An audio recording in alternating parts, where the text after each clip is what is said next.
Good day guys, andito naman ngayon sa Pasay. Nakapila kayo ngayon sa Pasay, yan. Kabanatuan kami ngayon. Sagutin lang natin ang tanong ng ating mahal na pasahero. Ang kanyang katanungan is, mayroon daw po bang Zambales to Pasay sa 5 star? Zambales to Pasay na biyahe.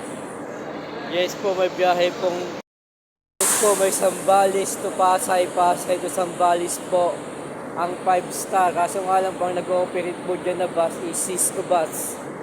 Cisco Bus. Yung first trip po nila dyan is 6 AM ang pagkakaalam ko. 6 AM, tsaka yung last trip nila is 9 PM. Every 2.5 hours ata may pumipila dyan. 4 sa umaga, 4 sa hapon. Ganon, yung pila po dyan. Sa umaga, 4 sa hapon o kaya 5. Ganon ata yung pila dyan. Tapos, mayroon din po yung Victory Liner. Mayroon din po yung Victory Liner na Santa Cruz Pasay. Yung schedule naman po, ang pagkakaalam mo, first trip nila, alas 3. Tsaka last trip nila is 11 PM. Sana nakatuloy yung video na ito. Balik ko, may sumaban yung katanungan para masagot ko ang susunod na yung video. Thank you, stay good, bye.